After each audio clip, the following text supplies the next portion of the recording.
Hello, everyone, and welcome to the newest episode of Sense of Survival Financial Coaching, where we want to help you move from a life of surviving with money to a life of thriving with money. On today's episode, we are tackling back to school. To school. Back to school. Back to school. No. Oh. It's from Billy Madison. That doesn't belong here. Okay. Anyways, so we wanted to talk about back to school. I know some schools are already back in school. We're gearing up to get ready to be back in school, and other schools aren't starting for another month. But it's a great time to start talking about and thinking about, if you haven't already, back to school shopping. Yes. Personally, back to school shopping has always been one of my favorite things. I've always enjoyed it. But this year we did things quite a bit differently. Yes, we did. So why don't you tell us about... So it kind of started in May when Carrington brought home her bag of school supplies that she hadn't used during the year. And I was looking at that, I was like, let's just set that aside and we'll go through that before we buy school supplies. And fast forward, a month or two, and we're going through our kitchen cabinets where you get all of your junk and crayons and all of that stuffed, and we started cleaning out. And as I kept pulling things out, I thought, ooh, we probably shouldn't buy this for school supplies or buy this for school supplies because we had it all there. So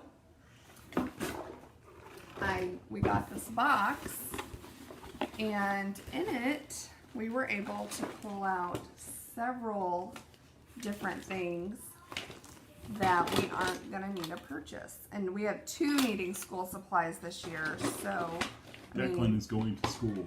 Just Pre-K. like, Crazy. all of this really adds up to like pink erasers coming out our ears, pencils, rulers, scissors. I mean, we just had things for both of their lists. So we pulled out the school supply lists, which were handy online for a school's website, and just checked off what we could find, and that limited what I actually had to go to the store or order online. So. Yeah, and we also did order online, and the nice part about that is you're able to hit multiple places, obviously, and find the best deal. I know for Amazon Prime days, we got a couple things through Amazon Prime. We also hit up Walmart at that time online because they also had sales that were trying to compete with Amazon Prime, which, as long as you do all of that shopping within your budget, you can really take advantage of those sales when those 2 companies or multiple companies are competing for your dollar at the same time. So that was really awesome savings. It probably saved us, close to $100 probably between the 2 of them? I mean, so far I've only spent $40 on school supplies, which for 2 kids, that's, to me, that I have to go out and I think grab a couple more things, but all in all, it should be well under $50 for 2 kids, which I know one of our kids' school supply kits was $60 by itself. So, and the school supply kit is where you just order from the school. It. Right. So awesome. So we may be able to do 2 for 1. Right. With the amount of savings. That's awesome. Yep. That's awesome. So the second thing we were going to talk about is school clothes. Again, one of my favorite things to do every year was to go school clothes shopping. But our kids do go to a Christian school, private Christian school at our church. So our school shopping is a little bit different in that we have school uniforms that they use.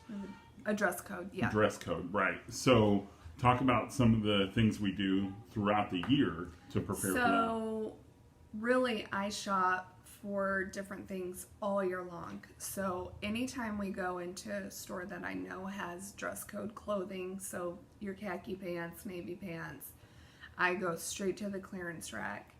And I know at Gap a few years ago, they had everything under $2, all these pants. And so I was buying, Carrington was, I think, in an 8, and I was buying all the way through size 14. So like, these pants are 98 cents. Yeah. I'm just going to blow it up, put them away.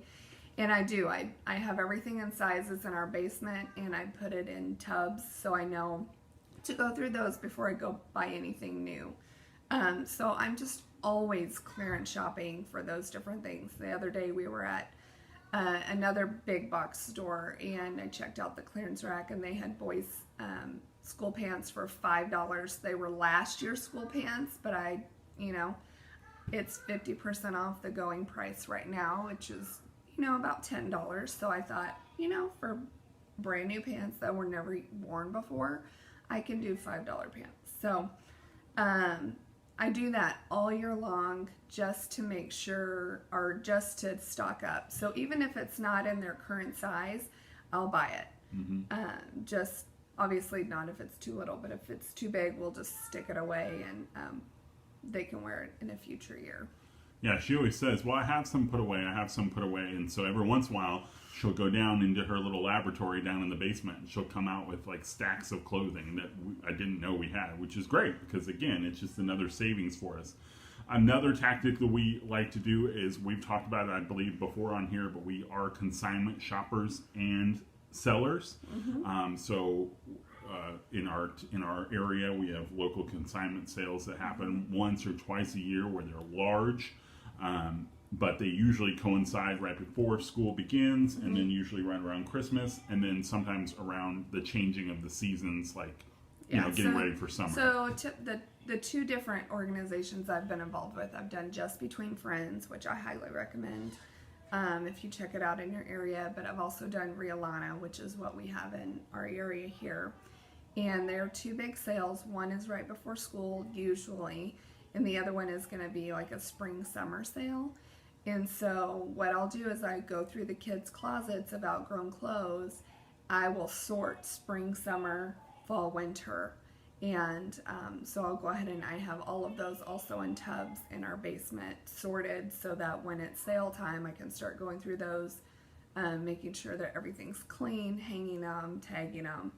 And the great thing about consignment is you can buy name brand, and then you can resell those name brands for usually about what you bought them for, if you bought them for consignment. So even, when I'm clearance shopping, so I feel like I'm kind of jumbling this, but when I'm clearance shopping at name brand stores, Right. I know that I can probably consign those items for about what I paid for them at the clearance price. So I try to get as even as possible on our clothing shopping for the kids. And so far, we have done really well with that with girls, with our daughter. We'll see how that goes with a little boy. I don't know how many pants we're going to be able to resell, but he's a little rougher on clothes than she was. So, we run into that. So, I have my price range that I don't mind spending on clothes, and if we can't recoup it, then it is what it is. But the other perk of the consignment sale is because we sell at it as well, we usually try to sell as much stuff as we can, and then try to only spend what we sell. If we have enough for sales, money-wise, right. So if we have enough for sale, let's say we, sell $150 worth, she gets updates every night on how much she sold that day. So then when they have a 50% off day, she'll run over there and be like, okay, I have $60 to spend. And then she'll spend that $60. And then that day we'll make a little bit more. And so she may go back the next day before the sale ends and buy a few more things. Because we always try to, like I said, just almost break even. We've made money on a few of those sales, but most of the time our goal is to break even so that we can sell all of last year's clothes that they've grown out of, buy all of this year's clothes that they're going to need, and we push. Right. Usually. We come close. Either it ends push up being, or try to make money. Yeah, and so it ends up being almost a push or a money-making endeavor for us, rather than just a big outpouring of money for school clothes. So those are our tips. If you have any more questions, or if you have any other tips on school clothes shopping, drop a comment or let us know below. We would love to talk about that with you and hear your tips and tricks as well. If you use what we just talked about, any ideas, let us know as well. We'd love to know if any of our tips worked for you in your house. So the last thing I wanted to talk about was, as far as school supplies beginning of school, is the fees that come with a new school year. It seems like that first week of school, you're just bombarded with extra fees, activity fees, sports fees, extra doctor exams that you may need to get, sports physicals, purchasing of spirit wear, so the stuff that's branded for your school that your kids are going to. Pictures. Great one. Yeah. Yearbooks. I don't remember if I said that already. So if you haven't already budgeted for those items, I know that can be a real budget breaker throughout the first month or so of the school year. So if you haven't already budgeted for it this year, just make sure to keep a good eye on what you're spending this year, because next year you'll now have an idea of about what it's going to cost you for next year. And so what we end up doing is we take those fees, we know how much, roughly we're going to spend, and we have what's called a sinking fund, which we talked about in previous videos, where we save a certain amount of money each month leading up to the next year for when those purchases are coming. So that way you don't have $200 or $300, boom, all coming out of your budget. Right. You've actually, over the course of 12 months, saved up for those items. So that was kind of the next big tip that I wanted to talk about for back to school, was keep an eye on what you're spending this year so that next year you can have a jump start on it and start saving for it in October of this year or whatever. So you have a nice big head start. Next, we're going to talk about what did Anton buy. So I'm in a little bit of a buying freeze right now. I think we talked about it again previously. Nike got into me a month or so ago on vacation. So I'm in a little bit of a buying freeze right now, but I just had a couple things I wanted to show off that I gotten semi-recently. I think I told you guys I got back into collecting cards. So I picked up one of my childhood hero, Clyde Drexler. It's right in your mouth. Okay. Clyde Drexler, and then one also of Damon Stoudemire. He was my hometown hero. He grew up in Portland, and you can see here, this was literally called Hometown Heroes, and it's got the state of Oregon on there, which is pretty awesome. So picked those up a little while ago. So that is what I bought this week. Did you buy anything fun? I did not. Are you saving money now? I'm not drinking coffee right now. So we've talked about my money goes to coffee usually, and I'm not getting coffee, so. Savings are adding up. But I do have a FabFitFun box coming next month, so we'll have to do an unboxing on here for you. Ooh, something to look forward to.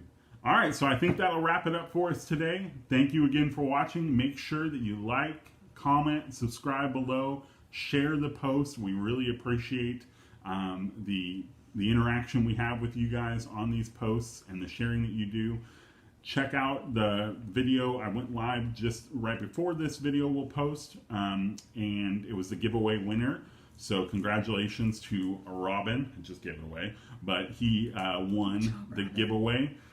So we'll be in touch with him and about that giveaway. But thank you all for entering and answering our survey question. Again, if you have any questions or any topics you'd like us to discuss, Christmas is coming, different holidays are coming, so we will be touching on those topics going forward. But if you have a comment, leave it below, and we'd be happy to check that off in the next video. Thanks again for watching.